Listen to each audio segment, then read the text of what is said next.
നമ്മുടെ മധുരനൊമ്പരക്കാരൻ്റെ ഇന്നത്തെ full episode review ആണ്. അപ്പോൾ ഇന്നത്തെ എപ്പിസോഡിനകത്ത് നമ്മളെല്ലാവരും ആഗ്രഹിച്ചിട്ടുള്ള ഒരു കാര്യമാണ് ഈ പറയുന്ന ജീവന് എവിടുന്നെങ്കിലൊക്കെ ഒരു അടി കിട്ടണമെന്ന്. ഇന്ന് ജീവനെ നാട്ടുകാരെടുത്തിട്ട് പൊതിരെ തല്ലുവാണ്. പക്ഷെ അവിടം കൊണ്ടൊന്നും തീരുന്നില്ല. ജീവന് തല്ല് കിട്ടിയാലും അടി കിട്ടിയാലും ജീവൻ ഒരിക്കലും പഠിക്കുന്നില്ല.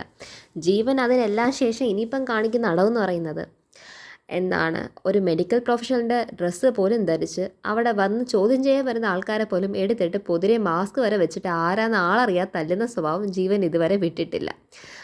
അടിക്കാൻ തിരിച്ചടി മേടിക്കാനുമായിട്ടുള്ളൊരു സീരിയലിൻ്റെ എപ്പിസോഡായിരുന്നു ഇന്നത്തെ ഇതെന്ന് പറയുന്നത്. അപ്പോൾ ഇന്ന് സീരിയൽ തുടങ്ങുമ്പോൾ തന്നെ കാണുന്നത് നമ്മുടെ ഹരി അവാർഡ് മേടിച്ചിട്ട് അങ്ങോട്ടേക്ക് പോയി. അതുപോലെ തന്നെ നമ്മുടെ നിത്യ അങ്ങോട്ടേക്ക് കയറി വന്നു. അപ്പം പിന്നെ ഈ അന്നത്തെ പ്രസംഗവും എല്ലാ കാര്യങ്ങളും അവസാനിപ്പിച്ച് ഇനി ഇനി ഇവിടെ കുറച്ച് മത്സരമാണ്, ക്ലബിൻ്റെ വക മത്സരമാണെന്ന് പറയുന്നു. അപ്പം മത്സരത്തിൻ്റെ ആദ്യത്തെ മത്സരം എന്ന് പറയുന്നത് സുന്ദരിക്ക് പൊട്ടുതൊടിയിലാണ്. അപ്പം നമുക്ക് എല്ലാവർക്കും ഓണത്തിന് ഇഷ്ടപ്പെട്ടൊരു കളിയാണ് സുന്ദരിക്ക് പൊട്ടുതൊട. അപ്പം അതിൽ സുന്ദരി ആരാണ്, സുന്ദരിയുടെ ഫോട്ടോ, ആ നാട്ടിലൊരു കുട്ടിയുടെ ആയിരിക്കും സുന്ദരിയുടെ ഫോട്ടോ. അപ്പോൾ ഈ നാട്ടിൽ ഏറ്റവും സുന്ദരിയുടെ ഫോട്ടോ എന്ന് പറഞ്ഞിട്ട് ആ ഫോട്ടോ ഈ മറച്ച് വെച്ചിരിക്കുവാണ്, കർട്ടൻ ഇട്ട് മറച്ച് വെച്ചിരിക്കുക. അപ്പോൾ ആ കർട്ടൻ തുറക്കുന്നതിന് മുമ്പേ ആദ്യം ബാക്കിയുള്ളവരെല്ലാം വിചാരിക്കുന്നുണ്ട് ഇനി എൻ്റെ ഫോട്ടോ ആയിരിക്കും, അമ്മയുടെ ഫോട്ടോ ആയിരിക്കും എന്നൊക്കെ പറയുന്നുണ്ട്. അങ്ങനെ പെട്ടെന്ന് തുറക്കുമ്പോഴാണ് അതുവരെ ഒരു റിയാക്ഷൻ ഇല്ലാതെ നിന്ന് ജീവന് പെട്ടെന്ന് ജീവൻ്റെ മുഖം അങ്ങ് ഇരുണ്ട് കയറുവാണ്. കാരണം ഈ കർട്ടൻ തുറക്കുമ്പോഴത്തേക്കും കാണുന്ന സുന്ദരി മറ്റാരുമല്ല, നമ്മുടെ നിത്യ തന്നെയാണ്. അപ്പോഴത്തേക്കും സുജാതയ്ക്കും രഘുവേട്ടനും എല്ലാവർക്കും ഭയങ്കര സന്തോഷമാകുന്നുണ്ട്.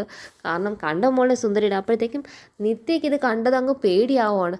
അയ്യോ ഇതെന്തുവാ, ഇനിയിപ്പോൾ ഇത് മതിയല്ലോ എന്നെ എടുത്തിട്ട് വഴക്ക് പറയാൻ വന്നിട്ടുള്ള രീതിയിൽ നിത്യ ഭയങ്കര പേടിച്ച് നിൽക്കുകയാണ്. അപ്പോഴത്തേക്കും ജീവൻ ഉടനെ നിത്യയുടെ അച്ഛൻ്റെ ചോദിക്കും, ഇതിങ്ങനെ ഇവർക്ക് ഈ ഫോട്ടോ എന്തിനാ കൊടുത്തതെന്ന് ചോദിക്കുമ്പോഴത്തേക്കും ഉടനെ പറയുന്നുണ്ട്, അയ്യോ വീട്ടിൽ വന്ന് ഫോട്ടോ വെച്ചപ്പോൾ ഞാൻ വിചാരിച്ചു നിത്യമോടെ ഫോട്ടോ ഈ അവാർഡിൻ്റെ ചടങ്ങിൻ്റെ എന്തെങ്കിലും ഇൻവിറ്റേഷനകത്ത് വല്ല അടിക്കാനായിരിക്കും, ഞാൻ വിചാരിച്ചില്ല ഇങ്ങനെ അയക്കുന്നു പറഞ്ഞു. പക്ഷേ എല്ലാവരും അത് കാഷ്വലായിട്ട് എടുത്താണ്. അപ്പോൾ നിത്യമോൾ ഇത് സുജാതമ്മയുടെ അടുത്ത് പറയുന്നുണ്ട്, അമ്മ ഇത് വേണ്ടായിരുന്നു എന്ന് പറയും. അയ്യേ അതിനെന്താ മോളെ, ഇതിപ്പം കൊടുത്തിരിക്കുന്നത് എന്തോ മത്സരത്തിൻ്റെ പേര് തന്നെ കണ്ടില്ലേ, സുന്ദരിക്ക് പൊട്ടുതൊടിയിലെന്നാണ്. അപ്പോൾ ഇവിടുത്തെ സുന്ദരി മോളാന്നല്ലേ എന്ന് പറയുമ്പോഴത്തേക്ക് ജ്യോതി പറയുന്നത്, അമ്മയ്ക്ക് ഇന്ന് എന്തായാലും നിത്യശിച്ച് പുകഴ്ത്താനായിട്ട് ഒരു വാർത്ത കിട്ടിയല്ലോ, ഇന്ന് ഇത് തന്നെ മതി അമ്മയ്ക്ക് ധാരാളം എന്ന് പറയുമ്പോഴത്തേക്ക് എല്ലാവരും രസകരമായിട്ടിരിക്കുകയാണ്. കാരണം സുന്ദരിക്ക് പൊട്ടുതൊടിലിനകത്ത് ആ നാട്ടിൽ തന്നെ മോളെ കവിഞ്ഞ് ഇനി ഇവിടെ ആരാ സുന്ദരിയുള്ളത്, അതുകൊണ്ടല്ലേ മോളുടെ ഫോട്ടോ വെച്ചെന്ന് പറഞ്ഞിട്ട് അവരുടെ ആസ്വദിച്ചിരിക്കുമ്പോഴത്തേക്കും ജീവൻ കലികൊണ്ടിരിക്കുകയാണ്. അങ്ങനെ കണ്ണ് കെട്ടി ഓരോ ചെറുക്കന്മാരായിട്ട് വന്ന് സുന്ദരിക്ക് പൊട്ടിടാൻ വന്നു. അപ്പോൾ ആദ്യത്തവൻ തൊട്ടുമ്പോഴത്തേക്ക് ഈ ഫോട്ടോയ്ക്കകത്താണല്ലോ, അപ്പം കവളും മുഖത്തും ചുണ്ടിലും എല്ലാം ആയിട്ട് ഇങ്ങനെ കൈവയ്ക്കുമ്പോഴത്തേക്കും ജീവൻ അങ്ങ് ചൊറിഞ്ഞ് എപ്പോഴായി ഇവരൊക്കെ തല്ലിക്കൊല്ലാത്തുള്ള രീതി ജീവൻ നിൽക്കുവാണ്. ഇത് കാണുമ്പോൾ ഭയങ്കര പേടിക്കാതിരിക്കുകയാണ് നമ്മുടെ നിത്യ എന്ന് പറയുന്നത്. അപ്പം നിത്യയ്ക്ക് ഒന്നും പറയാനും പറ്റുന്നില്ല, നോക്കി നിൽക്കാനും പറ്റില്ല, ജീവനൊന്നും പറയാൻ പറ്റുന്നില്ല. അപ്പോൾ അടുത്ത ഓരോ വ്യക്തിയായിട്ട് വന്ന് ഈ വന്നവരെല്ലാം ജീവൻ രൂക്ഷമായി നോക്കി മനസ്സിൽ കുറിച്ചിട്ടിട്ടുണ്ടായി. അടുത്ത മത്സരമായിട്ട് ഈ സുന്ദരിക്ക് പൊട്ടുതൊടിയിൽ അങ്ങനെ അവസാനിച്ചു. ആർക്കും സുന്ദരിക്ക് പൊട്ടുതൊട്ട് കറക്റ്റ് സ്ഥലത്ത് കൊടുക്കാൻ പറ്റിയില്ല. അടുത്ത മത്സരം എന്ന് പറയുമ്പോഴത്തേക്കും ഒരാൾ ഒരു ചെറിയ രീതി ഒന്ന് കറക്റ്റായിട്ടൊന്ന് തൊട്ടെന്ന് തന്നെ പറയാം. അടുത്ത മത്സരം എന്ന് പറയുമ്പോൾ ഉറിയടി മത്സരമാണ്. അപ്പോൾ ഉറിയടി മത്സരം നടക്കുന്നതിന് മുന്നേ തന്നെ ഹരിയും ടീമും പറയുന്നുണ്ട്, നമുക്ക് പിന്നെ ഇവിടുത്തെ മത്സരം കണ്ടിട്ട് പോയാലോ ഏട്ടാ എന്ന് പറയുമ്പോഴത്തേക്കും അപ്പോൾ ഹരി അവിടെ മത്സരത്തിന് വേണ്ടി അങ്ങ് നിൽക്കുവാണ്. ഹരി അവിടെ മത്സരത്തിൽ നിൽക്കുമ്പോഴത്തേക്ക് ഹരി ഉറിയടി മത്സരത്തിൽ പങ്കെടുക്കാൻ വേണ്ടി വരുന്നുണ്ട്.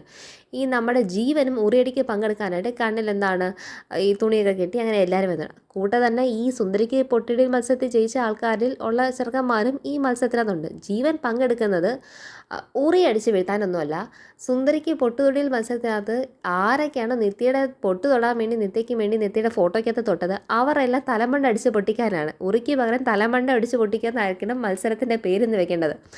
അങ്ങനെ ഉറിയടിക്ക് വേണ്ടിയുള്ള കമ്പനി നന്നായിട്ട് ആൾക്കാരെ തല നോക്കി വിഷുവാണ്. ആദ്യം തന്നെ അടി ഒരു വ്യക്തിക്ക് കൊണ്ടിട്ടും അയാൾ ഭയങ്കര പ്രശ്നം ഉണ്ടാക്കി നോക്കുമ്പോഴും അവരുടെ ജോലിക്കാരനും എല്ലാവരും കയറി അങ്ങ് ഇടപെട്ട് അതങ്ങ് മാറ്റുകയാണ്. എന്നിട്ടും ജീവൻ കണ്ണിൽ നിന്ന് കെട്ടടിക്കാതെ വീണ്ടും അവിടെ തന്നെ കലമാണ്. കാരണം ഒരാളല്ലല്ലോ മത്സരത്തിൽ പങ്കെടുത്ത് എല്ലാവർക്കിട്ട് പണി കൊടുക്കണേ. അടുത്ത അടി അടിക്കുന്നത് നേരെ നമ്മുടെ ഹരിയുടെ തലമണ്ടയ്ക്കും ചെവിക്കും കൂടെ ചേർന്നിട്ടായി പോകുന്നത്. ഹരിക്കാണെങ്കിൽ കുറച്ച് ബ്ലീഡിങ് ഒക്കെ ആവുന്നുണ്ട്. അത് കാണുമ്പോഴത്തേക്ക് ഭയങ്കര പേടിക്കുവാണ്. അപ്പോഴത്തേക്കും നമ്മുടെ സുജാത അയ്യോ എന്നാന്നൊക്കെ പറഞ്ഞിട്ട് പേടിച്ചിരിക്കുമ്പോഴത്തേക്കും നാട്ടുകാരെല്ലാവരും ജീവൻ എടുത്തിട്ട് പൊതിരെ അങ്ങ് തല്ലുവാണ്. ജീവൻ അങ്ങ് ആവശ്യത്തിന് അടി കിട്ടി ലാസ്റ്റ് ഒന്നും പറ്റാത്തത് ലാസ്റ്റ് സുജാത അവിടെ ബോധം കെട്ട് വീടുവാണ്. ഹരിനെ സുജാതനെ ഒരേ സ്ഥലത്തേക്ക് തന്നെയാണ് കൊണ്ടുപോകുന്നത്. അപ്പോഴത്തേക്ക് അവിടെ വെച്ച് നിത്യ ഹരി ഇതുവരെ കണ്ടിട്ടില്ല. ഇനി കാണുമെന്നുള്ള കാര്യം നമുക്കറിയത്തില്ല. അതാണ് ഇന്നത്തെ എപ്പിസോഡിൻ്റെ ഡീറ്റെയിൽ റിവ്യൂ. അപ്പം ഇത് കണ്ട് സന്തോഷിക്കുന്ന ഒരാളുണ്ട്. അതാരുമല്ല, നമ്മുടെ ഹരിയുടെ വൈഫാണ് വീണയ്ക്ക്. അത് ഭയങ്കര ഒരു സന്തോഷമായ കാര്യമാണ്. പക്ഷേ എന്നാൽ അമ്മാവന് ഭയങ്കര സങ്കടമാണ്. അങ്ങനെ എല്ലാവരെയും ഈ ഒരു അടിയും വഴക്കും ചേർന്നാണ് ഇന്നത്തെ എപ്പിസോഡിൻ്റെ റിവ്യൂ. അപ്പോൾ എല്ലാവരും കാണുക, ചാനൽ ലൈക്ക് ചെയ്യുക, സബ്സ്ക്രൈബ് ചെയ്യുക. അപ്പോൾ ഇതാണ് ഇന്നത്തെ എപ്പിസോഡിൻ്റെ ഫുൾ റിവ്യൂ. എല്ലാവർക്കും ഇഷ്ടപ്പെടുന്നു വിചാരിക്കുന്നു. താങ്ക്